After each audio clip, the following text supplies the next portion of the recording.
Alright, what's up peeps? So tomorrow is a practice drift day at Adams. We do need to do some stuff to the car first, make some adjustments and tighten up some things. This is pretty much how this is going to work for a little while. It's going to be us driving and then us messing with the car to get it better and just kind of rinse and repeat. So we got some fun stuff going on.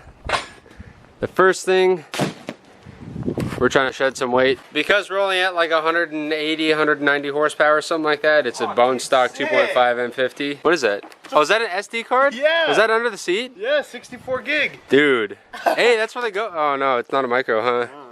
I could use that for my camera though, dude. But because we only have 190 horsepower and we usually drive with multiple people in the car, weight is not our friend. And we've been talking about gutting it for a little while. We do want to rip the carpet out. I don't think we're gonna go that deep into it today. We can definitely get the rear deck lid seats and some other junk out.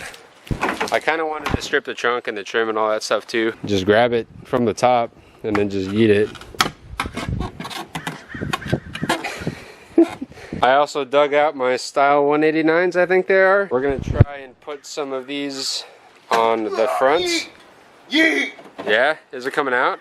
We are going to be raising the coilovers and we're going to test fit these wheels because we were scraping pretty hard on the front fender. I don't know what the offset of those wheels are. I don't know if it's going to work, but we can kind of peek at it today. So this is the problem we had. It was pulling the fender out at max lock and it was kind of chewing up a little bit of the tire. So we're going to raise it a bit. We're going to kind of push this back into shape where it needs to be and roll it by smashing it with a hammer. So we should save the seat? I'm down to save the seat. I mean, those seats are in really good shape, but we can rip like the sound deadening out and this back deck lid. The interior on this car is really nice, but there's a lot of shady stuff going on here. The carpets are dyed black and they're dyed black really badly. Yeah, we do. That is a solid back. That's a ski tunnel hole. If it was a folding back, this entire thing would be open and you could fold the front seats down. So can I cut this stuff? Yeah, well, do you want to keep it? No. Yeah, that's what I'm saying. Just freaking don't cut any of the wires. That is Danny's daily. This is my daily. If it sounds like crap and makes a lot of rock chip noises when driving it, we don't care because it's not a daily for us. Drift car, bro. So Danny's doing that. We also wanted to get junk out of the rear. So that's going on. I'm gonna start working on the coils. Why? This is why I love BMW. Easiest to take out compared to like a 240. Homie's old Integra, bro. That thing was a bitch. You just take stuff off. We had to use dry ice. You know what I really like is that like the paint under all this stuff is like super good condition. That's sound deadened too, right? Or no?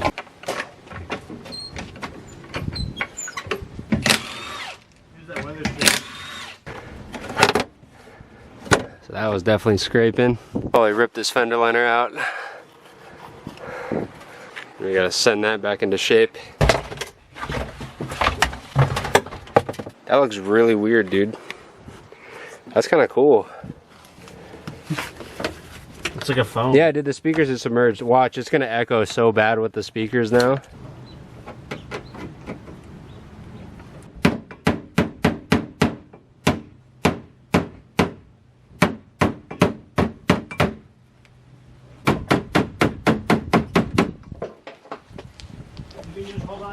Nice. So I took that ledge and just like smashed it up in there. And paint like came off a little bit. Dude, it looks normal except like from the side. It looks like it's a little bit flared now. There's only really one spot that's like kind of warped. But like the lip is like flared. I'll probably raise the coilovers another 3/4 of an inch. See where we are. I don't know how it's gonna sit on the 18, so we might have to adjust it a little bit. Damn, Daniel. To the top, we're at about 2.5. I'm gonna raise that up to about 3.25 and see where we are.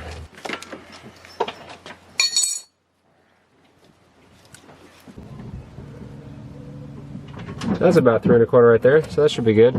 So for those of you who want to know how to raise coils, you loosen this one, and then you spin it up or spin it down, and it threads up and down in this. This is for the spring preload, especially if you're running BCs. BC sets the preload from factory. So unless you really know what you're doing, don't mess with these two collars. Just play with this one for ride height.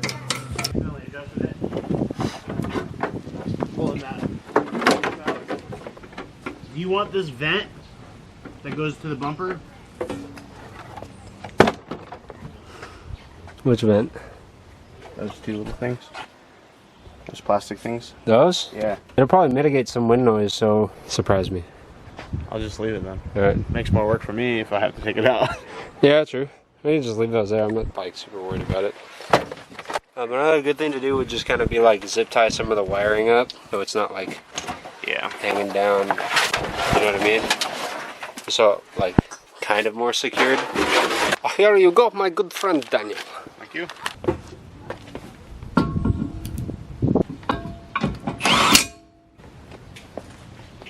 There she blows, Daniel. They look really big on that. Dude, it sticks out really wide, far. Does it? Yeah. Oh yeah. It's kind of sick. It kind of is. I don't know. We might have to raise it a good bit to run those. Yeah. Or we just freaking camber the out of it. Yeah, I was kind of worried Camber about is what they do for drifting. It's literally flush with the fender right now. I know it is. Yeah. Well, now we have a reason to go overs. Or we could just get flares. Run overs and then run what we have in the rear regular with spacers, and then we can just put those when we get another set for the rears for like car shows and We could get like 20 millimeter or 15 millimeter fender flares and cut that arch out a bit more and just run those flares like that, like the flares that guy had. You know what I'm talking about? Yeah. I'm down to run flares in the front like that until we. If we're doing it in the front, we're doing it in the rear. I don't want that asymmetrical. You think? Yes, it's gonna look retarded. Big wheels, a good setup on the front, and just sticky little 16s on with the stock body. We just put spaces in the rear. Oh yeah, we can. Okay. To get them to stick out, so it looks. Yeah, I mean they have like Amazon flares for like $50. Yeah. Okay. Might as well. Yeah. We go over. So we'll just hold off on running those until we get our flare setup going. Doesn't look bad though. I think it looked good if it was lower or on the ground. We don't have tire on it. So we got the rear pretty much done. You just zip tying stuff up at this point? I already did. Except for this one. Nice. Are those the speaker boxes? Yeah. Those things are freaking huge. They don't need to be. They're probably just like acoustic boxes for them. Oh no, they're connected. Yeah. I don't know how they unbolt. Probably unbolt with the speaker. I'm not worried about it right now. Yeah, I'm not worried about it either. I would help. Perfect. I didn't have a Phillips. Not to mention this kit is also kitted for an M42. That's true. So like it does nothing. What I like though about the M42 cars is you can actually change your spark plugs with everything in this kit. That fits plugs, and it's got a little thing inside of there. That's sick. To pull them out, and you just stick that through that, and then you just like twist it. We could sell that to some TI guy for like $80, bro.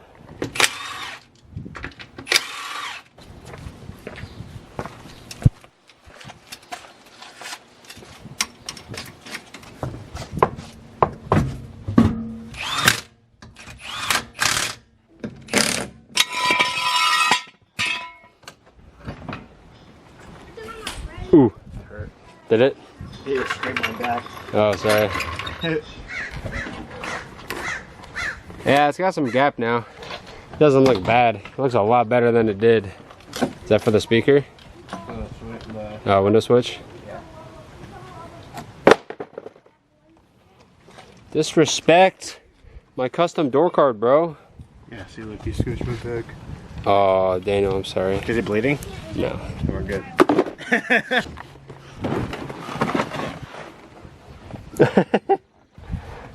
Well, people are gonna look and be like, okay, this guy's actually mean business now. It's like every week we go, something's different about the car. Yeah, right? First week we actually made it. Second week coils. Third week gutted. Well, partially gutted because I'm not gonna do the carpet because I'd rather take the seats out. Yeah, well, we'll do that another time. It's all the same. It's all one piece. Yeah. All the carpet goes up to the front, so we'll just do that another day. We'll be pro-am in no time with all the mods we're doing, bro. Yeah, dude. Now to fix the steering wheel because it make moves. I'll probably order a rubber boot for that so it'll stop coming through the freaking cab consistently. We might be able to order one right now. Nah, I'm not that worried about it. Well, I don't like the heat. But you don't you're driving it up there. I drive it on the freeway, so it's not like you're dealing with it. I don't know what happened to the little clip.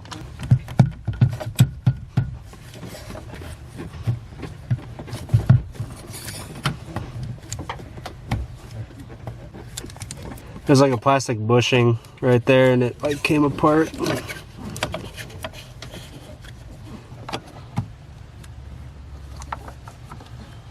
So now we don't have any up and down movement. Hot dog.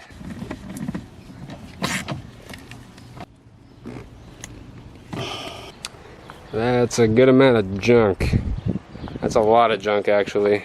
Not bad. Chief. So I spent a few minutes just kind of zip tying some loose wires up so we don't have like too much movement in them, because that'll kind of, you know, it's just not good to have things loose. So we're pretty much done gutting the car at this point. We will be taking the carpet and doing some more weight reduction stuff somewhere in the future. But we got that, and then there's like another smaller pile on the other side. When I gutted the trunk of my sedan, it weighed about like 12 pounds, give or take, something like that. So this probably isn't as much weight as we really think it is. It's probably in the ballpark of like 40, 50 pounds, something like that. I know this guy is pretty heavy. That's probably like 10 pounds, something like that. And then a lot of plastic trim pieces that add up, and you know, like sound editing like this, it doesn't weigh much when you have one piece, but when you have like an entire back seat full of it, it probably weighs a good bit. So we probably pulled like 40 or 50 pounds out, which doesn't seem like a lot, but when you're only making 190 horsepower and you got two people in the car all the time, you know, it probably is just gonna help, if anything. So it doesn't look too bad. We do need to test drive it and see how horrible it's gonna be to drive, and there's a lot of stuff down there that's just gonna blow around, so we're probably gonna take it to a car wash place and vacuum the crap out of it. Like all this stuff needs to get cleaned out. So we're gonna go do that, and a lot of this stuff is going in the bin. I'm keeping the seats and we're keeping the door cards, but I don't think anything else really matters too much. Nothing's in like that good a shape, and nobody buys this shit anyway, so it doesn't even matter.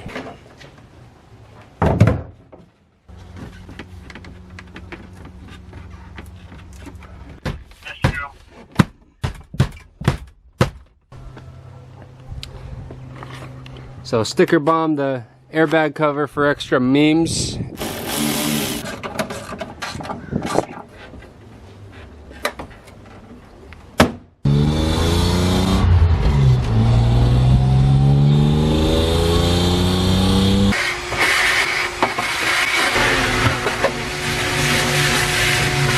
Alright, so it's all vacuumed out.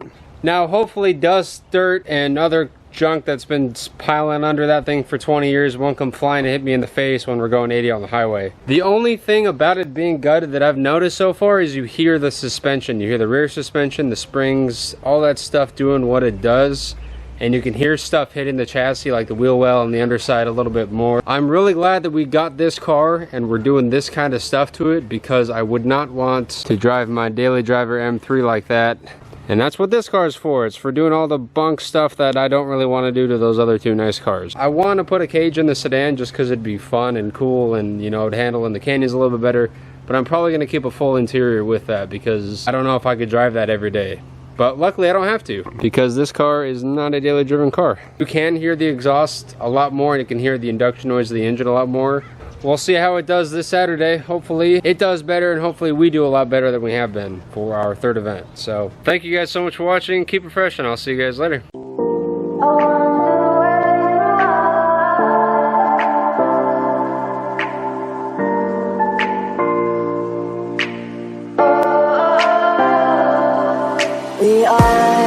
We are dreaming in the dark. We are nothing more than dust. Search but you stay lost. We are